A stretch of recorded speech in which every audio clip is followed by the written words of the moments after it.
Rams Nation, how we doing today? I'm Ian, and welcome back to the Rams Up Podcast Network. Like, subscribe, and share this podcast with all your fellow Rams fans and football fans. We very much appreciate it here on this network. And today, we're here to talk about the 2024 Pro Bowl, and only one Ram made it, which is shocking, and we'll talk about that stuff a little bit later. But the one Ram who did get in was standout rookie outside linebacker Jared Verse from Florida State. He is the lone Ram to make the 2024 Pro Bowl roster, and it shouldn't be a shock to anybody who's been watching him. Of course, all of Rams Nation, you have been watching him and seeing him kick ass for this entire season. And yes, were there some moments that were not so great early in the season, right? Missed tackles, missed sack opportunities, maybe not containing the edge quite to the level we were hoping for and expecting.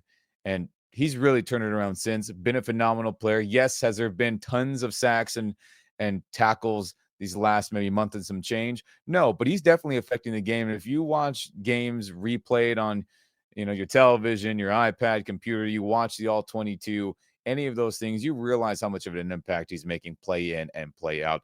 So it's no surprise that the fans, Rams fans, you out there, football fans, NFL executives, whoever has a vote, they got him in. And congrats to Jared Verse for being a baller and being a first round pick who was not a bust, clearly, and being a first round pick where that quote unquote lottery ticket did hit, since the Rams have not had a first round pick since Jared Goff back in 2016 when it was the first year back in Los Angeles for the Rams, or like I like to say, LA Rams 2.0. So, hey, couple Jareds, it's worked out. And this Jared right here, Mr. Verse, has been fantastic. And for those who out there who didn't know this, I mean, Jared Verse is tied for fourth most pressures in the NFL. I mean, what an absolutely fantastic set.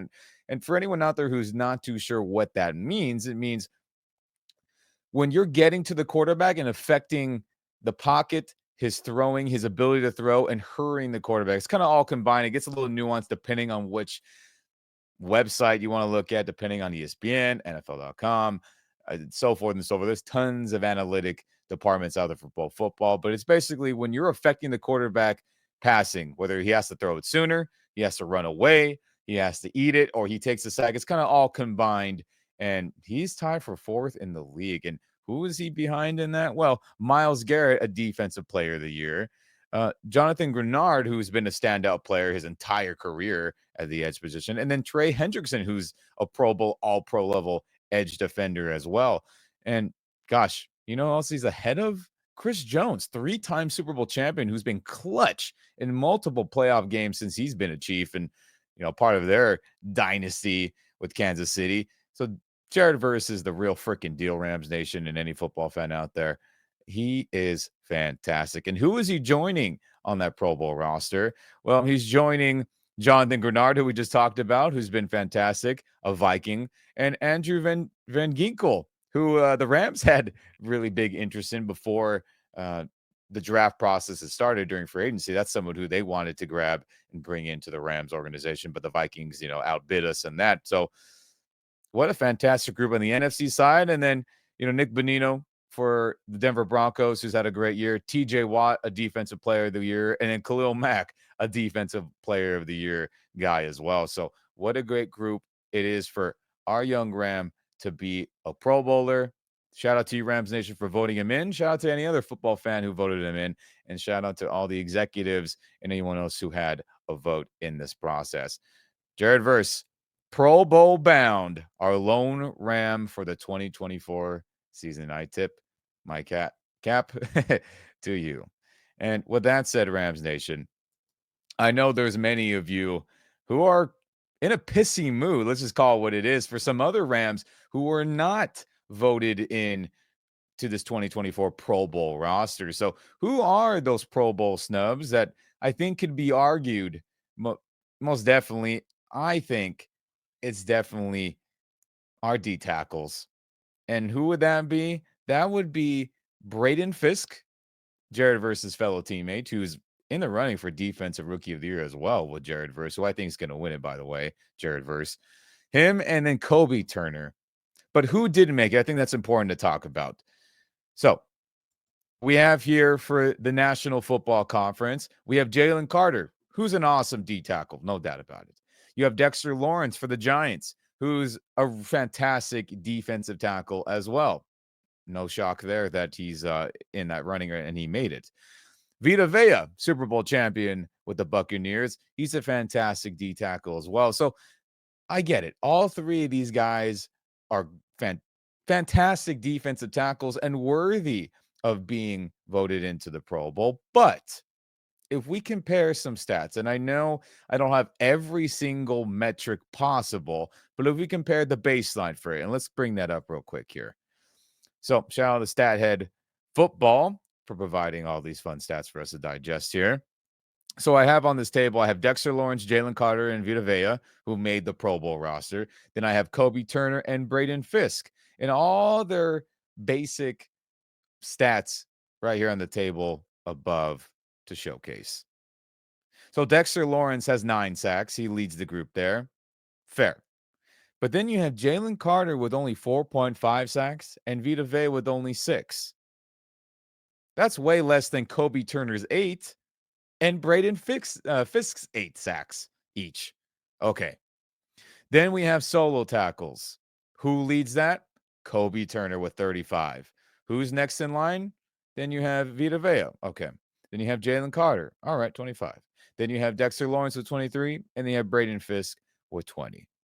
But solo tackles, I mean, that's a whole nother, that's a lot for a D tackle at this point in the year. And how much more he has than the guys who made that Pro Bowl roster.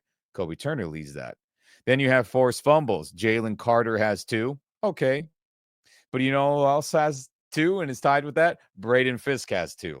And then right behind him, you have Kobe Turner with 1, Dexter Lawrence with 1, and then Vita Vea has 0. Who has fumble recoveries?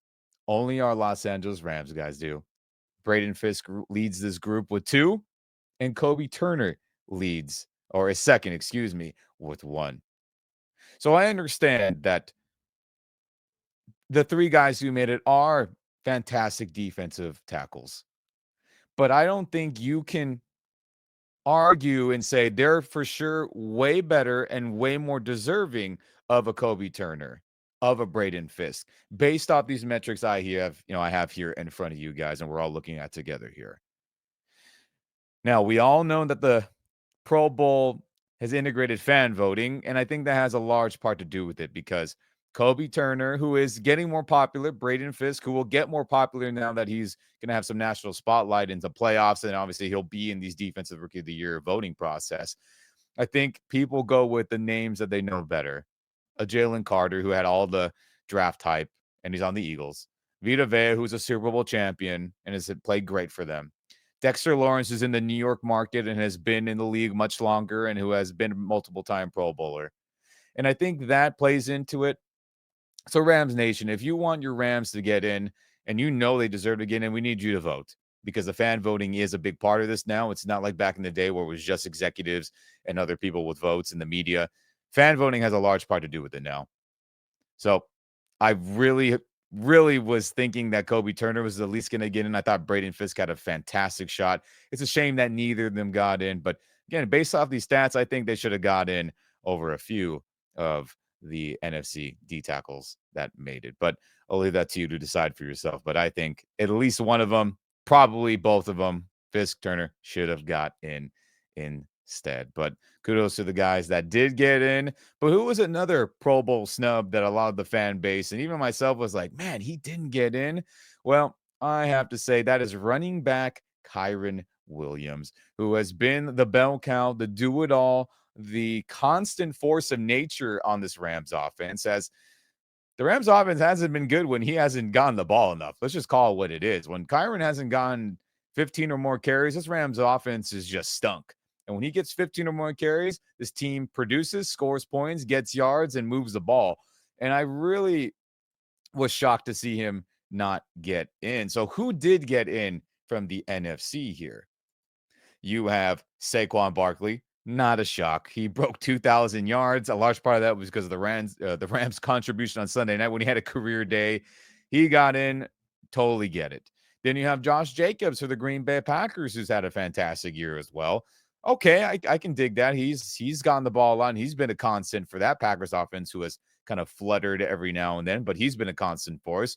And then the one where I'm like, is Jahmyr Gibbs. And it has nothing to do with his talent, it has nothing to do with his ability or his production or any of those things. It is more that I think Kyren, him being the focal point of an offense, for him carrying an entire offense, where Jahmyr Gibbs split time with Montgomery for the almost the entire year, and the passing game was on fire. And yes, he is uber talented. I understand all that, but I think Kyren, based on the pass blocking, based on his short yardage, you know, pretty much guarantee that he's going to get when it's fourth and short, third and short, he's going to slam it in and get that first score, touchdown, whatever it is. I think just the constant teams load the box as they know, like Kyren's the main guy. I think it's a different set of circumstances for Kyren other than Jahmyr, who benefits from an open passing game, who benefits from having another running back, right? They call him Sonic and Knuckles, who's equally a Pro Bowl level running back. And I think, that sucked to see him not get in. But let's compare some stats and see if that's a valid point or not that we all think is valid that Kyren should have been in. So if we look here at the rush attempts, you have Kyren, who comes in second. You have Saquon Barkley at 345 rush attempts. Tons for sure. Then you have Kyren coming in at second, 316. That's a good chunk as well. Then you have next in line Josh Jacobs with 295. And then you have Jahmyr Gibbs with 227 rush attempts. Okay. Then we go to yards. Who has the most? Well, Saquon is one of the few running backs in the history of football to have 2,000. So not a shock there. He's number one. Then who's number two? You have Kyren at number two with 1,299. Then you have third, 1,285 by Jacobs. And you have 1,273 by Jahmyr Gibbs. Rushing yards an attempt. You have Saquon with almost 6. You have Kyren, or we'll go in order. You have Jahmyr Gibbs at a little over 5.5. You have Josh Jacobs with 4.4, and then you have Kyren Williams at 4.1. Now, I know we can stop here and talk about that, and we'll do that. Like my previous point, loaded boxes. The passing game has not been there for the Rams pretty much the entire year, other than a couple games. So think about it. Saquon is playing with Jalen, who has rushing ability. You have A.J. Brown, Dallas Goedert. You have Devontae Smith. That's a deadly group of 3 pass catchers right there, including Saquon and the quarterback who's a good runner as well. So that opens things up for Saquon to run the football with an all-pro O-line pretty much full of Pro Bowl, all-pro level players. Okay. Then we can go to Jahmyr Gibbs, right? He splits time with Montgomery. So these stats are impressive. I'm not denying that at all. But he benefits also from having Jameson Williams, Amon-Ra St. Brown. You have Jared Goff, who's been playing good football.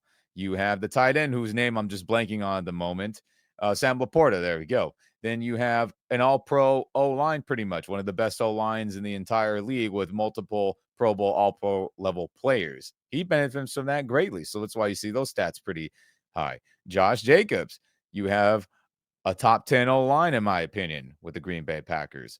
You benefit from multiple pass catching weapons, right? You have the tight end.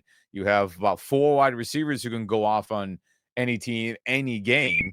And you benefit from a quarterback who can launch it and who is an athletic guy who can extend plays as well. So I think those stats benefit him, or those scenarios benefit him as a runner. Then you have Kyren Williams this season, who played behind, I want to say, a gazillion, if I just throw in a dumb number out there, different O-line combinations where there was backups, third stringers, 4 stringers that were playing significant snaps. You had your top 2 wide receivers hurt pretty much half the entire, almost half the entire year. You had multiple backups at the wide receiver position. You had backups at the tight end spot. The tight end you paid didn't work out, so you had the third and second string having to fill in. And he did not benefit from a team offense that was wide open with multiple Pro Bowlers on the O-line, with multiple weapons, players, great players on the outside catching passes. So Kyren's stat with that, 4.1 yards per attempt, I think really speaks volumes to how much he was leaned upon and how much he was still able to produce when there wasn't much going on outside of him on a week in and week basis, like the other 3 running backs that were producing this season. So that's to my point about the rushing yards per attempt. Then we go to rushing touchdowns. Who leads the or who's tied? Josh Jacobs and Kyren Williams with both 14. fantastic by Kyren. I mean, he's getting the ball. Now, you could say Saquon, if Jalen Hurts didn't get all those brotherly shove, tush push, goal line ones, he would probably lead the league in that. Okay, I can agree with that point, but he has 13. Jahmyr Gibbs has 13. And then receiving yards, receptions. You have Jahmyr Gibbs with 47, and he's a big weapon in the pass game. Respect to that. Then you have Josh Jacobs at 35, Kyren at 34, and then Saquon at 33. All right. Receiving yards. You have 486 for Jahmyr. Okay. You have 340 for Josh Jacobs. You have 278 for Saquon. You have 182 for Kyren. But I think the main thing here is that Kyren Williams in the running back position with the Los Angeles Rams for forever, since Todd Gurley's last, fantastic year in 2018, are just not a part of the passing game. I don't think it's because Kyren can't catch. I don't think it's because Sean McVay doesn't want to use him. I just think he just forgets to call pass plays. I mean, Kyren would be fantastic in the screen game, in my opinion. Can't remember the last time a running back had a screen pass in the last couple years with the Rams, with Kyren as the main starter. And even going back really to 2018 with Todd Gurley before he had his knee issues.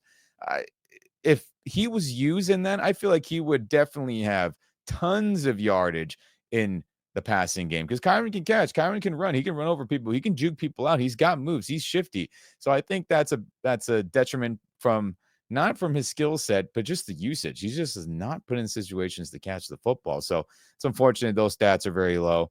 But yards per reception, 5, as he was only thrown to as little check downs, nothing else, like I just illustrated, and everyone else having more than him, unfortunately. But hey, he's got 2 receiving touchdowns, tied with Saquon, 1 more than Josh Jacobs, and only Jahmyr Gibbs has 1 more than him with 3.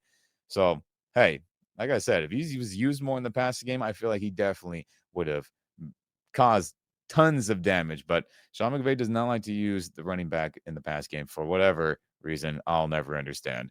And a fun little one, Kyron's returned a couple punts, 2 for 12 yards. Not bad. No one else has done that. So I still have to say, are we disappointed that Kyren didn't get in? Yes. And we just laid out all the reasons why I thought he should have and why his stats are, in my opinion, more impressive based on the circumstance that he was playing with pretty much his entire up until recently, unlike the other guys playing with, all-star level talent around them, O-line, pass catchers, quarterback, etc. But here are the stats. You can decide for yourself, Rams Nation. And gosh, I wish he had got in. But the Rams Pro Bowl snubs, could Puka Nacua have gotten in? Maybe, but he missed the majority of the year. And there was other guys who were healthy and producing the entire season for all 16 games up until this point. So I understand him not getting it. It is unfortunate. If he would have played a whole year, no doubt about it, he would have been one of the top pass catchers, both in catches, yards, and probably even touchdowns too, if he was ready to go for all 16, 17 games. And I know Matthew Stafford had a down year. Could you say some of the O-line? Sure, a Dotson. Could you say a Havenstein? Yeah, but with all of these Rams Nation, whoever you think was a Pro Bowl snub and who should have gotten in from this Rams roster, remember, the fan voting is incredibly important now. And it is half a popularity contest. The executives, other people who have a vote in the media play a big part, but you, Rams Nation, can play a big part for future draft Pro Bowl considerations, no matter what it is, right? The drafting process to get these guys into the Pro Bowl roster, vote. You see it on X and Twitter, vote, retweet, like, whatever those circumstances are. NFL.com. I think ESPN has some stuff when Pro Bowl voting is going on every year. Spam it like hell, like other fan bases seem to do. And that's how we can get our guys who we know should be in to get in future seasons. But thank you for tuning in, Rams Nation. This, again, was very much fun to talk with you guys about, as Jared Verse is our only Ram to get in this 2024 campaign. But we hope that will change in future seasons for sure. But thanks for tuning in. Like, subscribe, and share this video with all your fellow Rams and football fans. And we'll see you next time here on the Rams Up Podcast Network.